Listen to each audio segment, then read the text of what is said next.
The massive crimson ships drifted through space like wolves stalking prey. Captain Hyunwoo watched the stars from his command bridge, his hands steady on the control panel. For 3 straight years, the HFY Empire had crushed every planet they'd encountered. 17 civilizations had fallen without even damaging a single HFY vessel.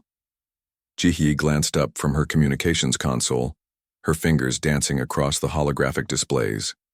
"Captain, I'm picking up strange signals from that blue and green planet ahead."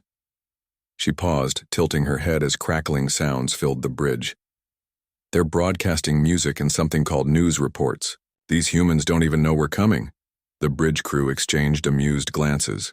Science Officer Minsu pulled up detailed scans on the main screen. Their technology is primitive.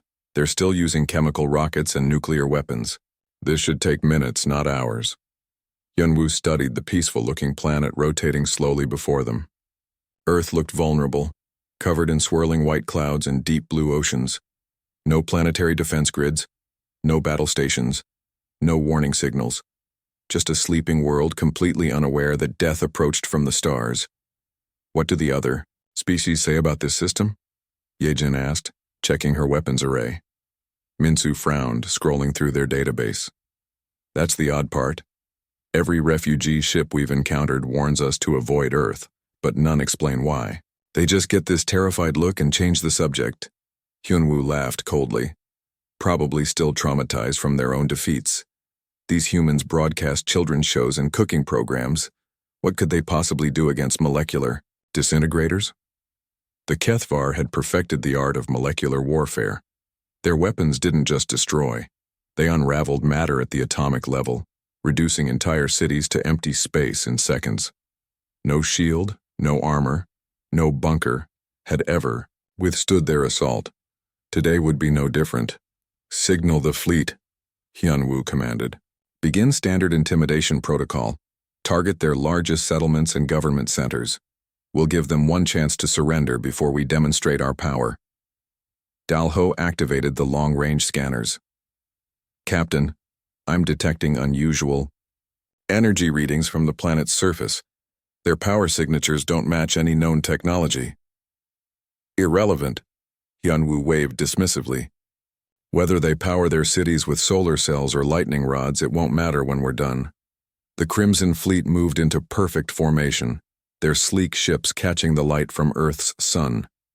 Each vessel carried enough firepower to sterilize a continent.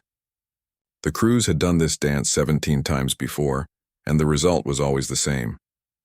Ji-hye opened a communication channel to Earth. Within moments, a human face appeared on the screen. Older, weathered, with kind eyes that seemed oddly calm for someone facing invasion. The human spoke in accented English. "Greetings. I am Ambassador Sunho of the United Nations. Welcome to our solar system. We've been expecting contact with other civilizations for some time." "Expecting them?"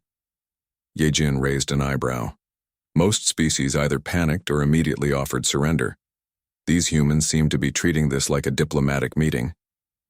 "I am Captain Hyunwoo of the HFY Empire," he announced formally. "You will surrender your world immediately or face complete annihilation. We have the power to erase your entire civilization in minutes." Sunho nodded thoughtfully, as if considering a business proposal. "I understand your position, Captain. However, we'd appreciate 48 hours to discuss your terms and organize a proper response. Surely a civilization as advanced as yours can grant us this small courtesy." The bridge fell silent. In 47 previous invasions, no species had ever asked for time to discuss terms. They either surrendered instantly or attacked in hopeless fury. Hyunwoo felt a flash of irritation. "You misunderstand, human. This is not a negotiation. You will submit now, or we will reduce your cities to atoms." "We understand the gravity of the situation," Sunho replied calmly. "But humanity has survived many challenges throughout our history. We'd simply like the opportunity to consider our options carefully." The communication ended. The bridge crew looked at each other in confusion. Minsu shook his head. "In all our conquests, I've never seen such confidence from a primitive species. Perhaps they're just too stupid to realize they've already lost, Dalho suggested. But something bothered Hyunwoo. The human's eyes had held no fear. Instead, he'd seen something else entirely. A kind of patient calculation, as if Sunho was buying time for a reason the Kethavar couldn't understand. Weapons officer, Hyunwoo decided. Prepare to demonstrate our power. Target one of their military installations. We'll show these humans what happens to those who waste our time. The molecular disintegrator charged with a high-pitched whine that had preceded the destruction of countless worlds. Earth had no idea what was about to hit it. The countdown reached 0, and Captain Hyunwoo pressed the firing button. The molecular disintegrator unleashed its full power, a beam of pure energy that had never failed to atomize any target. The underground military bunker in Colorado should have vanished instantly, leaving only empty space where once solid, rock and concrete had stood. Instead, smoke billowed from the facility. Concrete cracked, metal twisted, but the bunker remained standing. What? Yejin stared at her instruments in disbelief. The weapon fired correctly. The energy output was perfect. That bunker should be gone. Minsu frantically checked his scanners. The molecular disruptor worked exactly as designed, but the target, it's still there, damaged but intact. For 47 consecutive battles, their weapons had performed flawlessly. Never had anything survived direct molecular bombardment. The bridge fell silent except for the hum of confused electronics. Sir? Jihi spoke carefully. I'm receiving a communication from Earth. Ambassador Sunho appeared on the screen again, though his image flickered slightly. Behind him, emergency lights flashed red. Despite the obvious chaos, his voice remained steady. Captain Hyunwoo, I see you've decided to demonstrate your weapons. Impressive technology, though I notice our mountain bunkers are more durable than expected. Hyunwoo clenched his jaw. That was merely a warning shot. Our next attack will be met with appropriate defense, Sunho interrupted politely. We've always prepared for the possibility of hostile contact. Your weapon caused considerable damage, but our engineers are already analyzing its properties. The communication ended before Hyunwoo could respond. He turned to his science officer. Explain to me how primitive concrete survived molecular disintegration. Minsu pulled up the weapon's technical readouts. The disruptor functioned perfectly. It should have worked. But somehow the target material maintained molecular cohesion beyond expected parameters. Meanwhile, inside the damaged Colorado facility, Dr. Yoonji rushed between workstations while klaxons blared. Get me those readings now. How did our bunker survive? Her team worked frantically, analyzing debris and energy residue. Young engineer, Jamin looked up from his console, excitement mixed with concern. Doctor, the alien weapon operates on frequency modulation of molecular bonds. It's trying to force atomic separation at the quantum level. And our concrete resisted because, Dr. Yoonji prompted, the limestone aggregate in our mixture includes trace elements that naturally form quantum entanglement patterns. When stressed, they strengthen rather than break apart. Dr. Yoonji smiled grimly. Accidental science for the win. Contact all our facilities worldwide. If one bunker survived, others will too. Above, the Kethavar fleet regrouped for a larger assault. Captain Hyunwoo addressed his commanders through quantum communicator. Prepare for mass bombardment. Target their major cities. Whatever fluke allowed that bunker to survive won't protect soft targets. The second wave began at dawn. Crimson, ships positioned themselves over New York, Tokyo, London, and Mumbai. Energy beams lanced downward, each powerful enough to vaporize a city block. The humans should have panicked, screamed, surrendered. Instead, something extraordinary happened. In Bury, Manhattan, the first beam struck a skyscraper. Rather than disappearing, the building only partially collapsed. Evacuation sirens had been wailing for hours, and the streets were already empty. Fire Chief Kajun coordinated rescue operations with practiced efficiency, as if his city had been preparing for this exact scenario. Structural integrity holding better than projected, Engineer Ariam reported. The building's steel framework is resisting molecular breakdown. Similar reports came from around the globe. While the weapons caused massive damage, they weren't achieving the total destruction the HFY expected. Buildings toppled rather than vanished. Roads cracked instead of disappearing. People caught in the outer edges of blast zones were injured, but not atomized. Dr. Sangmin observed from a Seoul hospital, treating wounded civilians. The blast victims show unusual patterns. Their injuries should be more severe. Nurse Soo-young checked her notes. Many are recovering faster than predicted. Their cellular repair mechanisms seem enhanced. The strangest reports came from military personnel. Soldier Tae-hyun had been caught directly in an energy beam during the second attack. He should have been vaporized instantly. Instead, he stumbled into the medical camp with severe burns that were already beginning to heal. "I saw the light hit me," he explained to the stunned medics. "Felt like being struck by lightning and burned by fire simultaneously, but I'm still here." Medical Officer Soan ran every test she could think of. "Your cellular regeneration rate is 3 times normal. Your DNA shows recent molecular restructuring. It's as if your body adapted to the weapon while it was hitting you." Similar cases poured in worldwide. Humans directly exposed to the molecular disruptors experienced severe but survivable injuries. More puzzling, those hit multiple times seemed to develop increasing resistance. It defied every law of physics the HFY understood. Captain Hyun-woo stared at the battle reports in growing alarm. Impossible. No species has ever shown resistance to molecular disintegration. "Sir," Yejin's voice cracked slightly. "Preliminary. Analysis suggests the humans aren't just surviving our weapons. They're adapting to them." 3 days into the invasion, impossible things started happening everywhere. In a Bangkok field hospital, Dr. Siwon stared at his scanner in disbelief. The young man lying on the medical table had been hit by a HFY energy beam 6 hours ago. His molecular structure should have been completely scrambled. Instead, Sergeant Jaewon sat up and flexed his hands. "Doc, I feel different. Stronger. The burning sensation is gone." Dr. Siwon's scanner showed readings that broke every medical rule he knew. "Your cells have somehow rebuilt themselves using a completely new protein matrix. It's like your body rewrote its own genetic code on the spot." Similar reports flooded in from every continent. In London, Private Sabina walked into a field station after taking a direct hit from a disintegrator beam. Her uniform was scorched, but her skin showed only faint marks where third-degree burns should have been. "The blast went right through me," she explained to the shocked medics. "Felt like every atom was being pulled apart, but then something kicked in. Like my body just decided it wasn't going to die today." Meanwhile, in the HFY flagship, Science Officer Min-soo presented increasingly disturbing data to Captain Hyun-woo. "Sir, our weapons are becoming less effective with each strike. Human casualties are dropping dramatically despite increased bombardment." "That's scientifically impossible," Yejin protested. "The molecular disruptor works at the atomic level. There's no defense against it." "That's what we thought," Min-soo replied grimly. "But watch this." He displayed a video feed from Mumbai.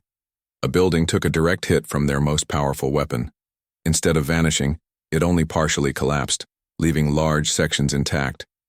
But that wasn't the strangest part. Workers were already clearing debris, moving with remarkable speed and coordination. They lifted chunks of concrete that should have required heavy machinery. When smaller blasts hit nearby, the workers barely flinched. Dr. Yoonjin worked frantically in her underground lab beneath Seoul, trying to understand what was happening to her species. "Get me everything you can find about rapid genetic mutation," she ordered her team. Researcher Minho looked up from his microscope. "Doctor, these tissue samples show active DNA rewriting in real time. The human immune system isn't just adapting, it's evolving at an impossible rate." "Impossible for whom?" Dr. Yoonjin asked quietly. "We've been assuming normal evolutionary timescales. But what if extreme stress triggers dormant capabilities?" She thought about Earth's history. Ice ages that lasted millions of years. Volcanic winters that blocked out the sun. Pandemic diseases that killed most of humanity. Asteroid impacts. Nuclear radiation.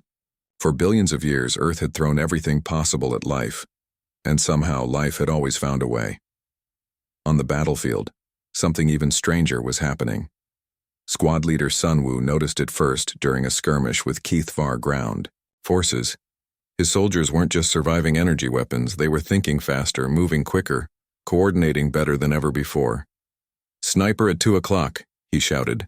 His team reacted instantly, not just hearing his words, but somehow understanding his tactical intent before he finished speaking. Private Kyung-hee dove left, rolled up behind cover, and fired in one fluid motion that looked almost choreographed. Her shot struck the alien sniper's weapon, disabling it perfectly. "How did you know exactly where to aim?" Sunwoo asked. I just knew," she replied, looking confused. It was like I could see his weak points highlighted in my mind. These enhanced capabilities weren't random. Dr. Hanjin noticed the pattern while studying soldier reports from around the world. The humans aren't just becoming physically resistant. They're developing tactical intuition, enhanced reflexes, and accelerated learning curves. He pulled up global data. "Look at this. Reaction times improving by 300%. Strategic thinking scores jumping by 500%. And this is happening only to humans directly exposed to HFY energy weapons. The HFY invasion force found themselves facing an enemy that learned from every encounter. Tank Commander Jin Young adapted her squad's movement patterns after observing just one alien patrol. By their third engagement, her unit was outmaneuvering forces with superior technology. They move like they've been studying our tactics for years," complained HFY Ground Commander Thexkar over communicator. "Every strategy we use, they counter within hours." Captain Hyunwoo watched the tactical displays with growing dread. His invasion was becoming a nightmare. Not only were the humans surviving weapons that had destroyed 17 civilizations, but each attack seemed to make them stronger. "Sir," Communications Officer Jihye reported, "intercepting human military communications. They're not just defending anymore. They're studying our technology and adapting our own weapons." The most alarming report came from Engineer Jamin in a Seoul research facility. "Captain, we've reverse-engineered their molecular disruptor theory. Give us 12 hours and we'll have a working prototype." 12 hours. It had taken the HFY over 1,000 years to perfect molecular disintegration technology. These humans were rebuilding it from scratch in half a day. Dr. Soman made the connection while reviewing patient files. "We're not just adapting to their weapons. We're absorbing the knowledge contained in their energy patterns. Every attack teaches us more about their technology." She looked at the medical data streaming in from around the world. Humans weren't just surviving the impossible. They were thriving on it, becoming stronger, smarter, and more dangerous with each passing day. The HFY had made a terrible mistake. They hadn't invaded a primitive world. They had awakened something that had been waiting patiently for exactly this kind of challenge. Deep beneath the Cheyenne Mountain complex, Dr. Gyunho stood before a massive holographic display showing Earth's history. World leaders from every nation watched through secure video links as he began the most important presentation of their lives. "For years, we've wondered why we're alone in the galaxy," Dr. Gyunho began. "Why haven't advanced civilizations visited Earth before? Now we know. They were too smart to try." The hologram shifted, showing Earth 4 billion years ago, a molten, hostile world where nothing could survive. "Our planet has been a testing ground for life since the beginning. Every challenge you can imagine Earth has thrown at us," General Mikyung interrupted from her command center. "Doctor, we need answers now. Our soldiers are changing. What's happening to us?" Dr. Gyunho nodded grimly. "We're becoming what Earth designed us to be. Watch this." The hologram cycled through Earth's greatest disasters, ice ages that lasted millions of years, massive volcanic eruptions that darkened the sky for decades, asteroid impacts that wiped out most life, and diseases that killed 90% of early humans. "Each catastrophe should have ended us," Dr. Gyunho explained, "but somehow we survived. We didn't just adapt, we thrived. Every disaster made us stronger." Dr. Youngsuk joined from her lab in Tokyo. "We've been analyzing the genetic changes in humans exposed to HFY weapons. Their DNA isn't just mutating randomly, it's following specific patterns. She displayed complex genetic sequences. These are dormant genes that every human carries. They've been waiting for the right trigger. The HFY weapons activated something that's been sleeping in us for millions of years. President Hanbin spoke from his secure bunker. Are you saying we were designed for this? Exactly, Dr. Gunho confirmed. Think about it. No other planet in our galaxy has environments as hostile as Earth. We have poisonous plants, deadly predators, extreme weather, volcanic eruptions, earthquakes, and radiation from space. He gestured to the holographic timeline.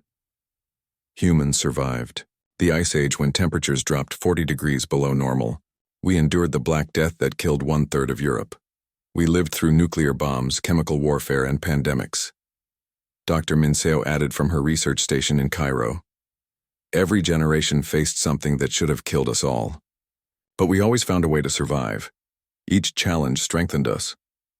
The room fell silent as the implications sank in. Commander Boyoung voiced what everyone was thinking. We're not just another species. We're the universe's most successful survivor. And now the HFY have triggered our ultimate adaptation, Dr. Youngho said from his Berlin laboratory. They've activated defense mechanisms that evolution spent billions of years perfecting. The hologram showed current battlefield footage. Human soldiers moving with inhuman speed, their wounds healing visibly, their eyes tracking enemy movements with predatory focus. Look at this data, Dr. Sioyan shared from London. Humans hit by disruptor beams show rapid cellular regeneration. Their nervous systems are rewiring to process information faster. Their immune systems are creating entirely new defenses. General Taekwon studied the reports from multiple fronts. Our troops aren't just adapting to their weapons, they're becoming immune to them completely. Dr. Gunho smiled darkly. Earth didn't create peaceful philosophers. It created the ultimate predator species. We're designed to face extinction threats and emerge stronger. In the HFY flagship, Science Officer Minsu presented equally disturbing findings to Captain Hyunwoo. Sir, I've discovered something about human evolution. Their home planet is uniquely hostile.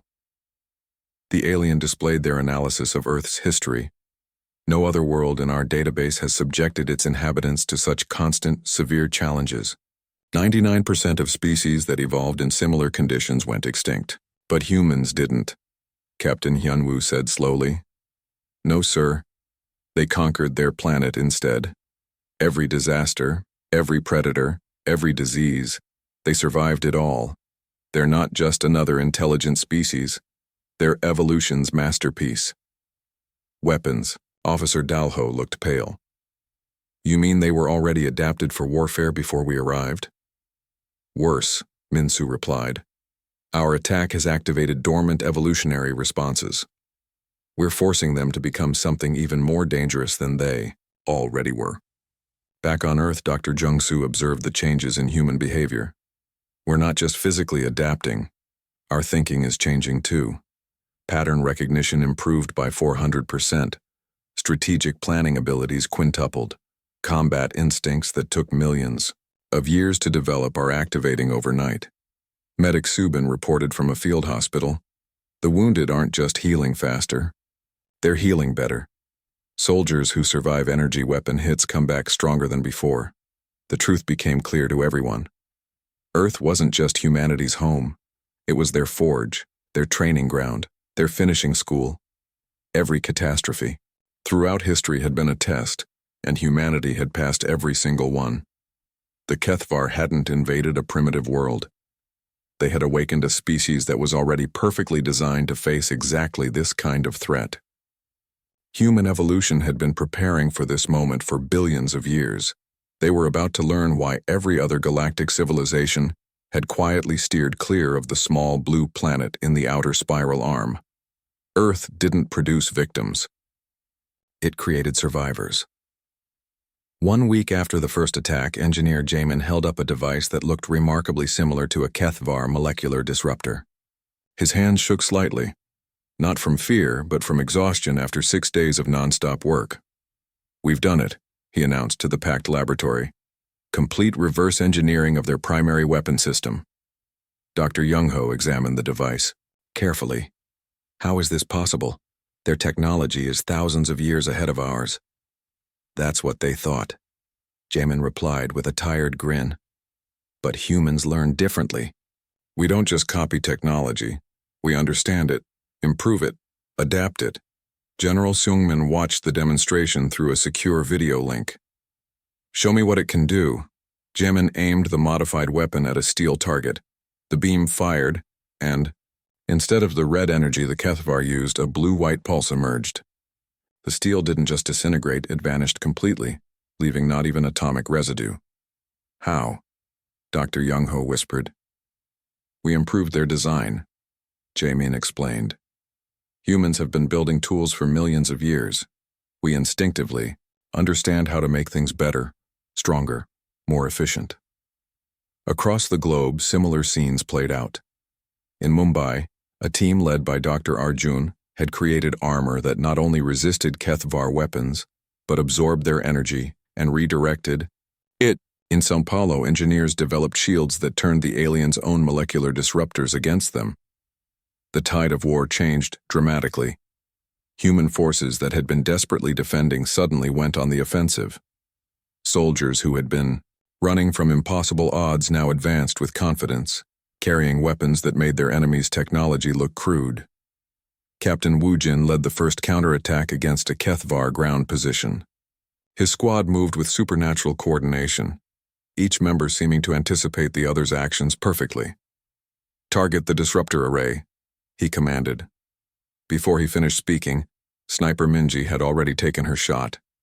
The alien weapon exploded in a shower of sparks. The Kethvar soldiers froze in panic. Their invincible weapons weren't just failing.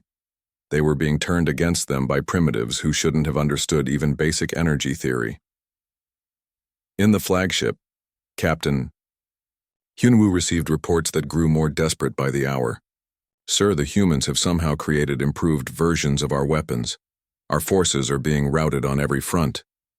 Impossible, he snarled. We've perfected this technology over millennia. Science Officer Minsu pulled up the analysis.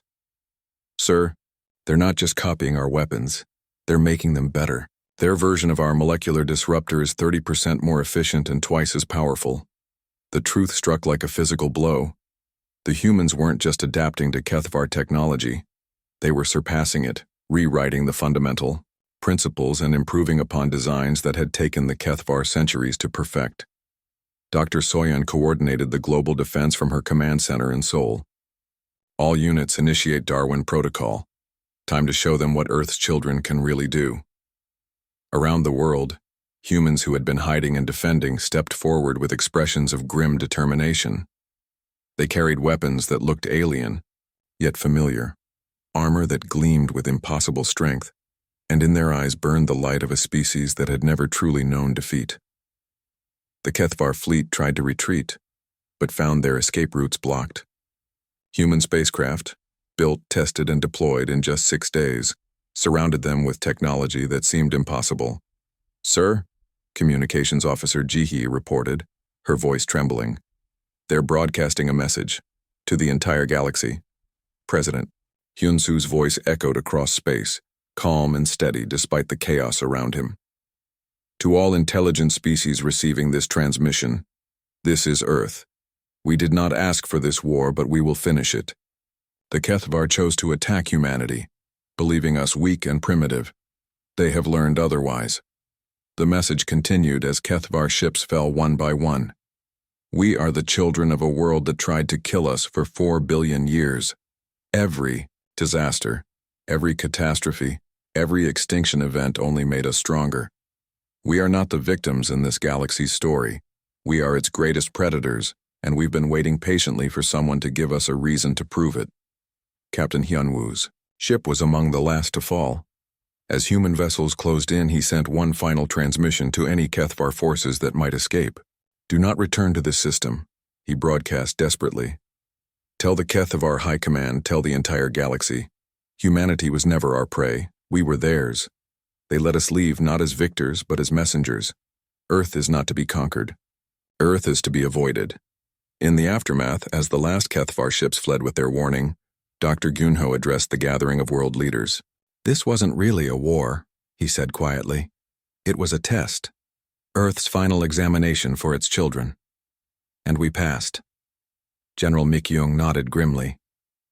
"The galaxy will take notice now." "Let them," Dr. Gunho replied. "We've been excellent students." "For billions of years. Now it's time to teach." Across the galaxy, the message spread. Ships marked their star charts with a new symbol next to the Sol system. Not a target, not a resource, but a warning that every intelligent species would understand. Here lives humanity. Approach with caution. Do not wake the predators. The children of Earth had finally revealed their true nature, and the universe would never look at that small blue planet the same way again.